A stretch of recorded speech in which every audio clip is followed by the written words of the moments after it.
Hey everyone, Nigel and Luke here, and welcome to another edition of Crimes of the Week International.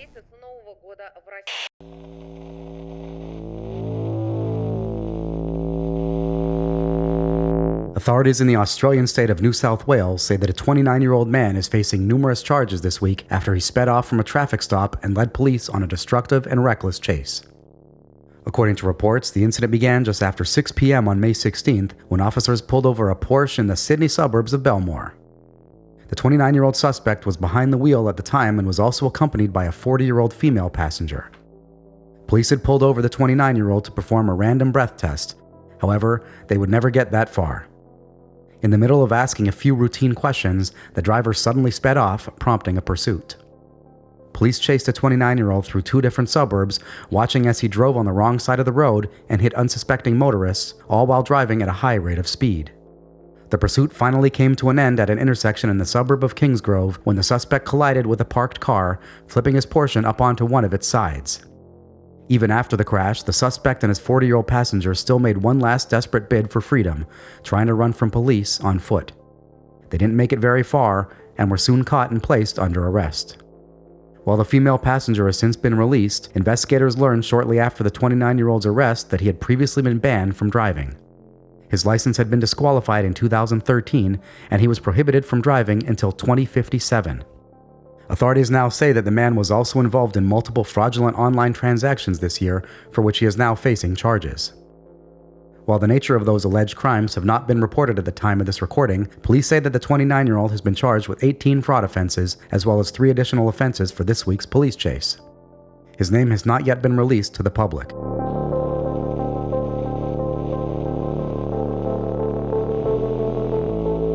Authorities in the Indian state of Uttar Pradesh say that a burglary case at a historic Hindu temple took a bizarre turn this week, when most of the stolen items were returned, and the supposed thieves left a note saying that they had been haunted by nightmares.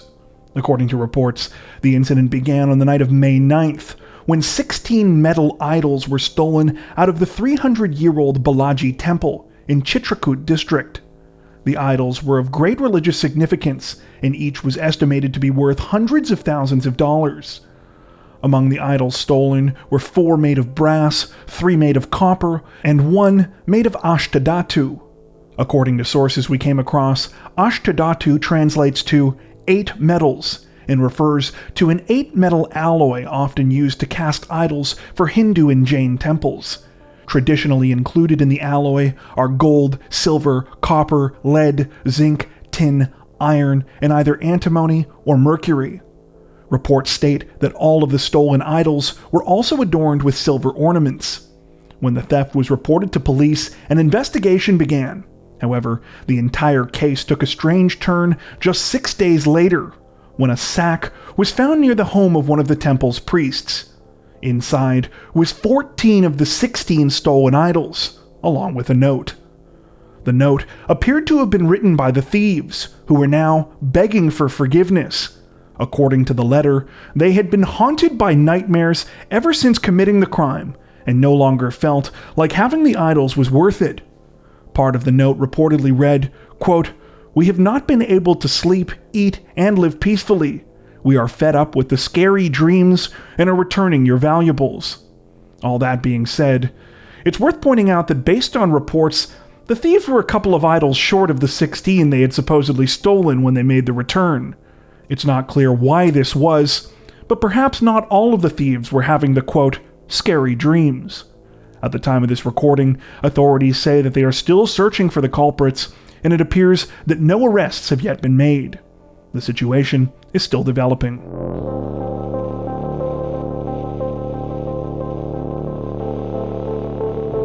Authorities in Guatemala say that they're searching for the culprit behind the senseless killing of a 35-year-old man this week who was gunned down while working as a DJ after reportedly refusing to take a song request. According to reports, the incident took place on May 16th in the village of San Isidro during an annual festival that was being held in honor of Saint Isidore the Laborer. As part of the festival, a 35-year-old DJ named Edwin Villafuerte had set up some equipment and had been playing music. Edwin worked full-time as a primary school teacher, but had his DJ business on the side and would often make appearances at events like this, where he was known as DJ Polito.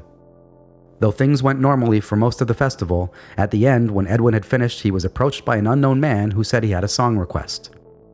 Edwin reportedly apologized, explaining that the celebrations were over and that he was already in the process of packing up his equipment. The man initially seemed to understand and walked away. Unbeknownst to Edwin, his refusal to play the man's song request reportedly sent him into a rage, and he proceeded to wait for him outside the place where he had been DJing. When Edwin came out, the man approached him with a gun and, without saying a word, fired several shots at him at close range, killing him. While Edwin's murder understandably came as a crushing blow to many of his friends and family, according to local media sources we came across, this kind of violence is hardly unprecedented. Local residents who denounced the annual festival's lack of security claim that it regularly ends with similar violent incidents. Authorities say that they're now searching for Edwin's killer, but so far no arrests have been made. At the time of this recording, the killer's identity remains a mystery.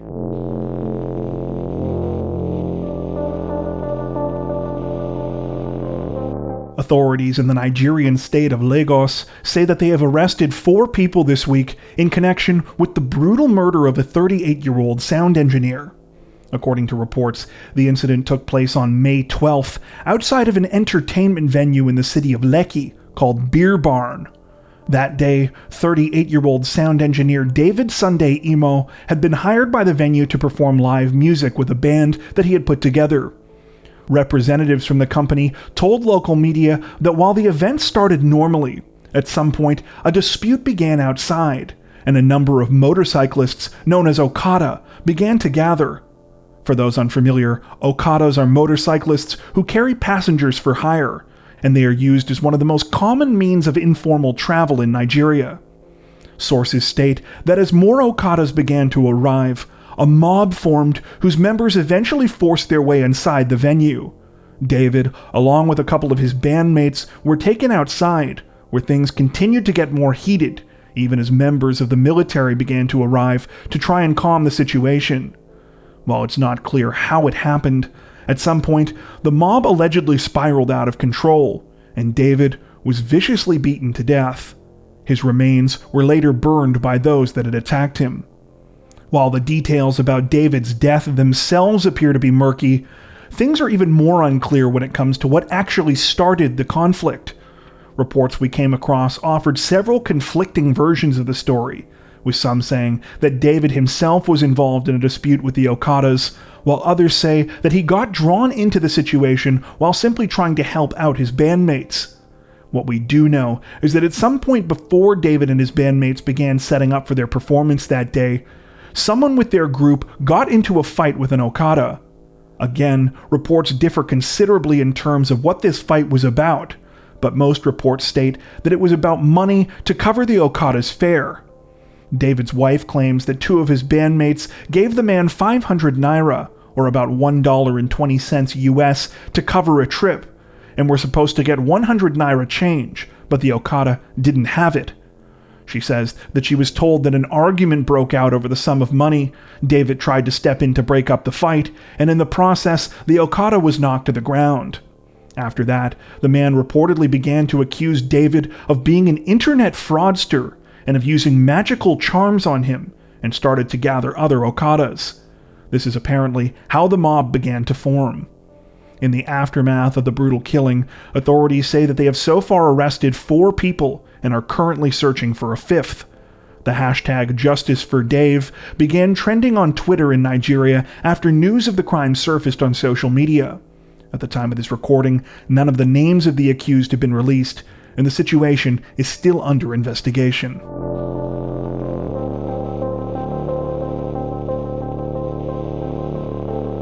If you're a regular viewer of our Crimes of the Week International series, then you might remember that near the end of last year, we brought you the tragic case of 18-year-old Bobby Ann McLeod.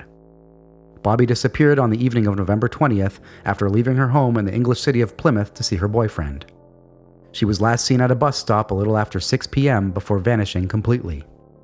When friends and family didn't hear from the 18-year-old for several hours, they became worried and began a frantic search. Her abandoned cell phone and earphones were recovered from the bus stop where she was last seen around the same time. The search for Bobby ended tragically 3 days later when her lifeless body was found in Bovisand, less than a 30-minute drive from her home. At the time of our last report, few additional details were available about the case, and little was known about the circumstances that had led up to the teenager's murder. All we knew was that a 24-year-old man was being held in police custody for further questioning in connection with the case. Well, this week the tragic story finally came to an end when Bobby Ann McLeod's killer was sentenced to life in prison. It turns out that the unknown 24-year-old man being held by police at the time of our last report was indeed responsible for Bobby's murder. The man has since been identified as Cody Ackland. According to reports, at the time of Bobby's murder, Ackland was living a double life. As far as his friends and family were concerned, he was a full-time car valet and an aspiring musician. However, police now say that at the same time he was harboring a secret obsession with serial killers. In the lead up to Bobby's murder, Ackland reportedly spent considerable time researching infamous serial killers, particularly Ted Bundy. He also began searching for the tools he would need to carry out his horrific crime. On the day of the murder, Ackland attacked Bobby at the bus stop where her belongings were later found. After hitting her with a claw hammer, he dragged her into his car and drove her to a secluded location. Investigators say that he finished the brutal murder at this second location before loading Bobby's body back into his car and driving her to where her remains were ultimately discovered. Unbelievably, it's said that Ackland spent the next 48 hours hanging out and socializing with friends as if nothing had happened, until finally on the third day he turned himself into police and confessed to the crime. He was unknown to authorities prior to the killing. Ackland pleaded guilty to Bobby's murder at a hearing last month, and this week was sentenced to life in prison with a minimum term of 31 years.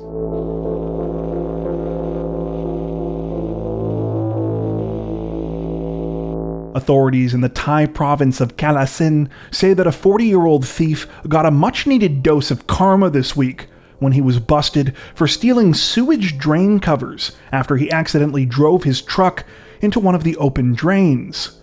According to reports, the whole thing started recently when authorities in the district of Yang Talat started to receive a number of reports, all of which were related to the theft of sewage drain covers. The steel grates that normally cover these drains kept disappearing from multiple places around the district and were resulting in all kinds of problems, especially with people and vehicles falling into the exposed drains.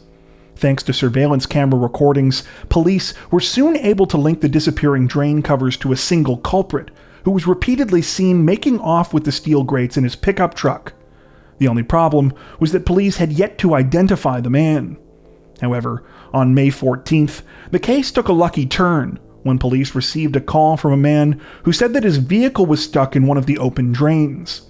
When officers arrived at the scene, they immediately noticed that he was driving a pickup truck that matched the one they had previously caught on camera. The man also looked exactly like the person they had seen stealing the grates. It turned out that the man was indeed the culprit that police were looking for. After going out to steal yet another drain cover, he had evidently not been paying attention and had accidentally driven his own vehicle into the open hole. The man, later identified as 40-year-old Woodasak Pobantat, was arrested at the scene. Upon being taken to the station for questioning, Woodasak admitted to stealing the drain covers, saying that he sold them for 500 baht apiece, or roughly $15, in order to help pay his bills. At the time of this recording, reports do not mention what kind of charges Woodasak will now be facing.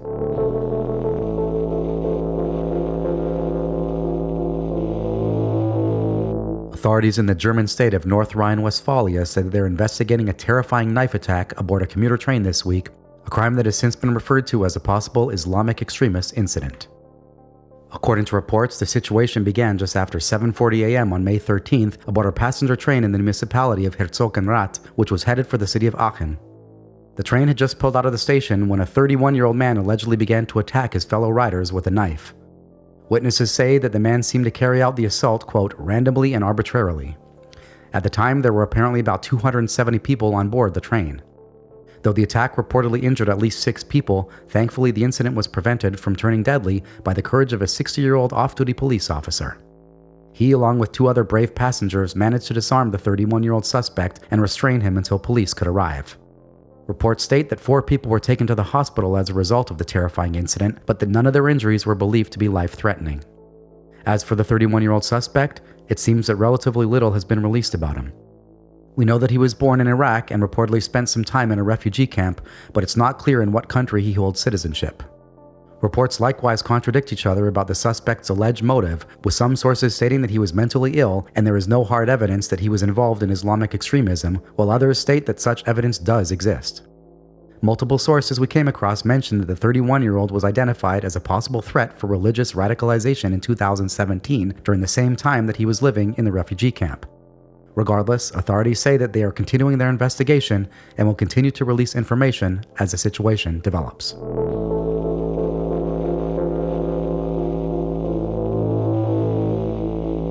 If you're a regular viewer of our Crimes of the Week International series, then you likely remember that last week we brought you the mysterious and horrifying story of a double homicide in the special Chinese administrative region of Macau. The case began at around 1 a.m. on May 7th, when police received a report about the deaths of two women at the MGM Cotai Casino Resort. Investigators arrived to find the nude, lifeless bodies of two women who had both been strangled to death in one of the casino's 9th-floor hotel rooms. At the time of our last report, little was known about the case. Police had few, if any, leads as to finding a suspect, and didn't even know the identities of the two victims. This week, a major development was released in the investigation, with Macau police announcing that they believed they had cracked most of the case. According to reports, thanks to surveillance video and witness accounts, police were able to identify a 34-year-old man as the suspect in the murders and retrace his steps both before and after the crimes. Investigators say that the suspect arrived in Macau at the end of April and stayed at several different hotels during the first 5 days of his trip before checking into the MGM Cotai on May 5th. At around 9 p.m. that day, he took the first victim to his room, who was believed to have been part of a money-lending gang. At around 1 a.m., allegedly after committing the first murder, the 34-year-old man left his room alone and exchanged about 600,000 Hong Kong dollars, or roughly $76,000 US, for casino chips and began to gamble. Within a couple of hours, he had blown through the entire sum of cash. Authorities say it's unclear if he stole the cash that he used to gamble from the first victim. At 4 a.m., the suspect was allegedly seen returning to his hotel room once again, this time accompanied by the second victim, who is believed to have been a sex worker. 2 hours later, after allegedly murdering the second woman, the 34-year-old reportedly left the MGM Cotai and got into a taxi, leaving Macau through a border checkpoint into mainland China at around 7:30 a.m. on May 6th. Further investigation led police to believe that the suspect had headed to an unidentified town in Hunan province. This prompted a search involving more than 700 mainland Chinese police officers, who were finally able to successfully arrest the 34-year-old man on the morning of May 17th. At the time of this recording, neither the suspect nor the two victims had been identified by name. The 34-year-old remains in police custody, though it's unclear if he will be extradited to Macau or whether he will stand trial for his alleged crimes in Hunan province. That brings us to the end of this edition of Crimes of the Week International. If you're a fan of the new series, don't forget to tell us in the comments section below. While you're there, make sure to subscribe to Crime Zone for more true crime content like this, making sure to hit the notification bell to stay up to date with our latest videos. Thank you for watching.